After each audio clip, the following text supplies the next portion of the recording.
মহালয়া আৰম্ভ হোৱাৰ লগে লগে দুৰ্গা পূজা উৎসৱৰ আৰম্ভণি হয়। পৌৰাণিক কাহিনীৰ মতে দুৰ্গা দেৱীয়ে ৯ দিন যুদ্ধ কৰাৰ অন্তত ৰজা মহিষাসুৰক বধ কৰিছিল আৰু এই যুদ্ধ আৰম্ভ হোৱাৰ আগতে মা দুৰ্গা পৃথিৱীলৈ অহাৰ সেই দিনটো মহালয়া পালন কৰা হয়।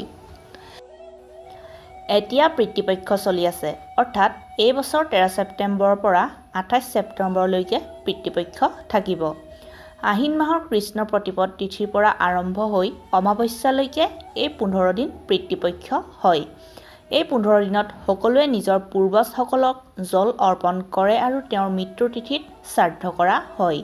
পিতা-মাতা আদি পাৰিবাৰিক মনুষ্যৰ মৃত্যুৰ পিছত তেওঁলোকৰ আত্মাৰ তৃপ্তিৰ বাবে শ্ৰদ্ধাপূৰ্বকভাৱে কৰা কৰ্মকে পিতৃশ্ৰাদ্ধ বা পিতৃপক্ষ বুলি কোৱা হয়।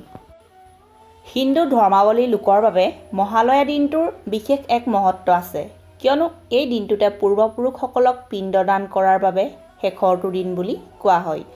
নিৰ্দিষ্ট দিনত শ্ৰাদ্ধ কৰিবলৈ পাহৰি গ'লে এই দিনত শ্ৰাদ্ধ কৰিব পৰা যায়।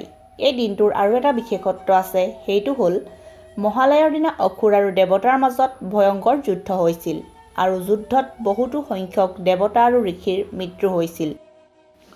তেওঁলোকক শ্ৰাদ্ধ অৰ্পণ কৰিবৰ বাবে এই মহালয়াৰ দিনটো পালন কৰা হয়। মহালয়াৰ দিনটোৰ মহত্ব পশ্চিমবংগত বহুতো বেছি হয়, কিয়নো এই দিনটোতে দেৱী দুৰ্গাৰ মূৰ্তি বনোৱা মৃৎশিল্পীজনে দুৰ্গা মাৰ চকুজুৰি তৈয়াৰ কৰে। মহালয়াৰ দিনা মূৰ্তিকাৰজনে দুৰ্গা মাৰ চকুজুৰি তৈয়াৰ কৰাৰ লগতে ৰং দিবলৈ আৰম্ভ কৰে।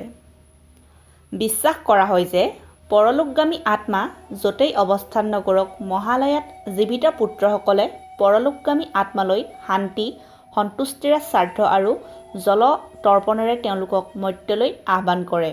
এই সময়ছোৱাত যমৰাজে মৃত ব্যক্তিসকলৰ আত্মাক তেওঁলোকৰ সতি সন্ততিসকলৰ কুশল মংগল জানিবলৈ পৃথিৱীলৈ পঠিয়াই দিয়ে। গৰুড় পুৰাণৰ মতে হিন্দু ধৰ্মৰ মান্যতা অনুসৰি এই দিনটোত আমাৰ পূৰ্বপুৰুষ তথা পূৰ্বজসকল বায়ু ৰূপেৰে ঘৰৰ মুখ্য দুৱাৰমুখত আহি থাকিবলৈ লয়। সেইবাবে উক্ত দিনকেইটা জীৱিত আত্মীয়সকলে তেওঁলোকৰ সন্মানাৰ্থে ঘৰৰ দুৱাৰমুখত বা বাহিৰত এগছ চাকি জ্বলাই ৰাখিব লাগে। তেওঁলোকে বিচাৰে যে তেওঁৰ ঘৰৰ পৰিয়ালৰ সকলো লোকে তেওঁক শ্ৰাদ্ধ কৰক আৰু তৃপ্ত কৰি তেওঁক পুনৰবাৰ বিদায় দিয়ক। বিশ্বাস কৰা হয় যে এনে কৰিলে পূৰ্বজসকলে আশীৰ্বাদ দিয়ে আৰু পৰিয়ালটো সুখেৰে থাকে।